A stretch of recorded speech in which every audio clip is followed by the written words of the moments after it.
ದೇಶದ ಹೆಮ್ಮೆ ಪ್ರಧಾನಮಂತ್ರಿ ನರೇಂದ್ರ ಮೋದಿಜಿಯವರು 12 ವರ್ಷಗಳನ್ನ ಪೂರೈಸ್ತಾ ಇದ್ದಾರೆ. ಅರ್ಥ, he will be first prime minister and elected longest serving prime minister of this country. ಸುದೀರ್ಘ ಕಾಲ 12 ವರ್ಷಗಳ ಕಾಲ ನಿರಂತರವಾಗಿ ಪ್ರಧಾನಮಂತ್ರಿಗಳಾಗಿ ದೇಶವನ್ನ ಮುನ್ನಡೆಸ್ತಾ ಇರ್ತಕ್ಕಂಥ ಒಂದು ಅಪರೂಪ ಆಗಿರ್ತಕ್ಕಂಥ ದಾಖಲೆಯನ್ನು ಕೂಡ ಪ್ರಧಾನಮಂತ್ರಿ ನರೇಂದ್ರ ಮೋದಿಜಿಯವರು ಬರೆಯೋರಿದ್ದಾರೆ. ಹಾಗಾಗಿ ಇಂಥ ಸಂದರ್ಭದಲ್ಲಿ ರಾಜ್ಯದಲ್ಲೂ ಕೂಡ ಯಾವ ರೀತಿ ಚಟುವಟಿಕೆಗಳನ್ನ ಮಾಡಬೇಕು, ಮತ್ತೆ ಮುಂದಿನ ತಿಂಗಳು ಅನೇಕ ಚಟುವಟಿಕೆಗಳನ್ನ ಹಮ್ಮಿಕೊಂಡಿದ್ದೇವೆ. 5ನೇ ತಾರೀಕು ಜೂನ್ 5ನೇ ತಾರೀಕು ವಿಶ್ವ ಪರಿಸರ ದಿನವೂ ಕೂಡ ಇದೆ, ಅಂತಾರಾಷ್ಟ್ರೀಯ ಯೋಗ ದಿನ ಇದೆ.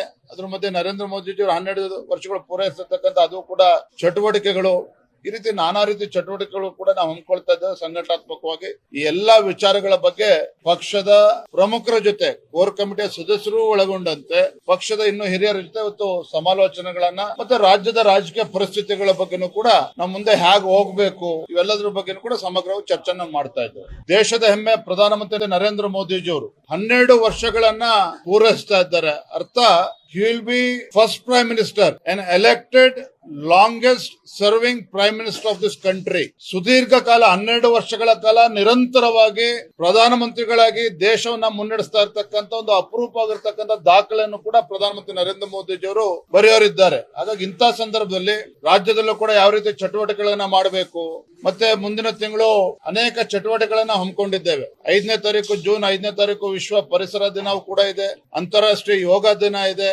ಅದ್ರ ಮಧ್ಯೆ ನರೇಂದ್ರ ಮೋದಿಜಿಯವರು 12 ವರ್ಷಗಳು ಪೂರೈಸಿರ್ತಕ್ಕಂಥ ಅದು ಕೂಡ ಚಟುವಟಿಕೆಗಳು, ಈ ರೀತಿ ನಾನಾ ರೀತಿ ಚಟುವಟಿಕೆಗಳು ಕೂಡ ನಾವು ಹಮ್ಮಿಕೊಳ್ತಾ ಇದ್ದೇವೆ ಸಂಘಟನಾತ್ಮಕವಾಗಿ. ಈ ಎಲ್ಲಾ ವಿಚಾರಗಳ ಬಗ್ಗೆ ಪಕ್ಷದ ಪ್ರಮುಖರ ಜೊತೆ ಕೋರ್ ಕಮಿಟಿಯ ಸದಸ್ಯರು ಒಳಗೊಂಡಂತೆ ಪಕ್ಷದ ಇನ್ನು ಹಿರಿಯರ ಜೊತೆ ಇವತ್ತು ಸಮಾಲೋಚನೆಗಳನ್ನ ಮತ್ತೆ ರಾಜ್ಯದ ರಾಜಕೀಯ ಪರಿಸ್ಥಿತಿಗಳ ಬಗ್ಗೆನೂ ಕೂಡ ನಾವು ಮುಂದೆ ಹೇಗೆ ಹೋಗ್ಬೇಕು ಇವೆಲ್ಲದ್ರ ಬಗ್ಗೆನೂ ಕೂಡ ಸಮಗ್ರವಾಗಿ ಚರ್ಚೆನ ಮಾಡ್ತಾ ಇದ್ದೇವೆ.